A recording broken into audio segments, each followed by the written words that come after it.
আহো, বাধার ধৈর্য কুলাইতেছে না। আছি। এই কি করতেছিস এগুলা? কি করলাম তুমি বুঝতেছো না? তুমি যেটা অপেক্ষা ছিল ওইটাই পূরণ করতে আসছি। আচ্ছা ঠিক আছে, এখানে নাকি কিন্তু আমি সাজুগুজু করতেছি। আর ওই কাজটা করার জন্য তো আমার বেডরুম আছে তাই না? ওনে যাও।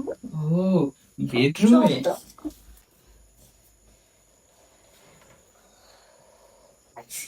তোমার বেডরুমে আইছি। তুমি যেমনি যেমনি কইছো অমনি তোমার সব কথা শুনছি। তুমি খালি আমার ইচ্ছাটা পূরণ করে দাও। জানি তো। এই দেখ, এই যে আমার রুমে আইসুস, এনে যদি সুন্দর মতো আমি শুয়ে পড়ি, তুই যদি উপর থেকে আমার এমনি করে আপ ডাউন দেস, আমি তো নিচ থেকে তলায় যাবো না? হ্যাঁ, কত মজা লাগবে কত। তাইলে আমি তো এটা নিয়ে এতদিন ধরে আশায় ছিলাম। কতদিন ধরে এটা নিয়ে স্বপ্ন দেখছি। আজকে অবশেষে আমার স্বপ্নটা পূরণ করতেছো তুমি। তোমার ধন্যবাদ। আমি জানি তো, তোর অনেক দিনের স্বপ্ন। ইস, একটা বার যদি আমার কাছে পাইতি কি যে ভাল লাগতো। আমারও না অনেক মনে কষ্ট। তোর এখানে দেখে গেলাম কিন্তু কিছু করা পারলাম না। এই যে, তোমার মনে কষ্ট, আমার মনে আশা, সব মিলে আজকে করে নেবো শেষ ভরসা।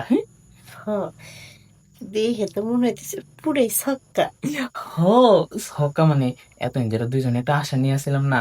আজকে যেহেতু দুইজনের আশাটা পূরণ হইতেছে তাহলে সকাল মনে হইব কি? আমি কিন্তু আবার যেমন তেমন খেলোয়াড় না। মানে? হ, আর কিন্তু সময় একটু বেশি লাগবে বুঝছোস। আর প্রতি গলে খালি ছক্কা ছক্কা। সমস্যা নাই, সময় বেশি যাইতেছে তো, এরকম ব্যাপারই না। তোমার জানি 20 মিনিট দরকার বিষয় লাগলে আমি 25 মিনিট দিব। সময় না তেমনি চিন্তা করো না। তুমি খালি আমার স্বপ্নটা আজকে বাস্তবায়ন করে দিও, তাইলে এগো। আর দিমই তো। দেখ না কত কাছে আইসি না। আর একটু পর যখন নাকি সবকিছু খুইলা দিব না, তখন মনে হবে তুই স্বর্গে আসিস। হ, ঠিকই কইছো। আমার তো মনে হইতেছে আমি এখনই স্বর্গে চলে যাইতেছি। তুমি যে এমন ভাবে আমার কাছে এসো, তোমার কাছে এসে দেখে তো আমি নিজের আর কমপ্লিট করি না। তাই নাকি? হ্যাঁ? কি ব্যাপার? খুলমু। একটু দাঁড়াও, আমার তো হার্টবিট বাইরে যাইতেছে, তুমি খোলা দেখা। বাবা, এইটুকি জন হাত বিট এত বাইরে যাইতেছে। যেমন অফিস থেকে। না না না না, একটু দাঁড়াও। আরে স্যার, একটু দম নে। কারণ এত বড়টা গাড়ি চালাবি, দম যদি না থাকে তাহলে কি আর চালাইতে পারবি? না না, এটা অবশ্য ঠিক হয়েছে, কিন্তু যদি তুম না থাকে তাই গাড়ি এত বড় গাড়ি চলবো আমার দ্বারা?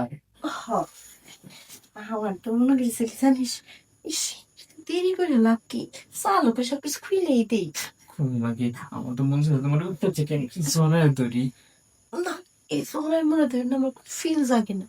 আমি এসব কিছু খুললে নিচে শুয়ে পড়ুন না, তুই আসবি আলতো করে আমার আদর করবি। ইস, কি যে মজা লাগবো, একদম অমৃতের মতো লাগবে। সত্যি কইতেছো? হ, যাক, তাইলে তো মনে হয় আজকে অমৃতের স্বাদ তোমার পাওয়াই দিমু, আমার স্বপ্নটা আজকে বাস্তবায়ন করে নিমু। হ, চাচি, আর হ্যাঁ? দেরি কি লিগা? আও না। ও হ, যাবো তো। আয়।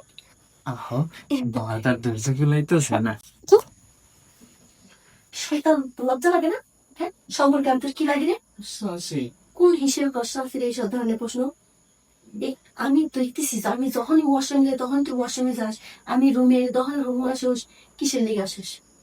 চাচি, তুমি না এতদিন ইশারা টিশারা দিতা, আমি ওয়াশরুমে গেলে তুমি অনেক খুশি হইতা। তোমার লগে রুমে এলে না তুমি খুব হাসি দিতা। হ্যাঁ, হাসি দিতাম কি লেগে? কারণ আমি যদি তোর হাতে তালে তাল না মিলিতাম, তো বুঝতেই পারতাম না যে তোর ভিতরে একটা শয়তান আছে। কি গো, তার মানে এতদিন তো তুমি আমার পরীক্ষা করছো? হ্যাঁ, পরীক্ষায় লাড্ডু পাইছো। আজকে তোর কাকা বাসায় আসো, দেখ তোর কাকারে কয়ে কি করি তোরি। বেরো, বেরো চাচি, সবার রুমে দিকে। দেখো, চাচারা গো না, আমি আজকের মতো আর কোনোদিন তোমার কাছে আসবো না। এই যাইতাছি, আর কখনো আনবো না। আমার লাগে আজকের কথায় তুই রুমে কথাই কবি। ঠিক তোর আছে। ওখান থেকে যাই আসিস কিন্তু। শয়তান জিনিস গান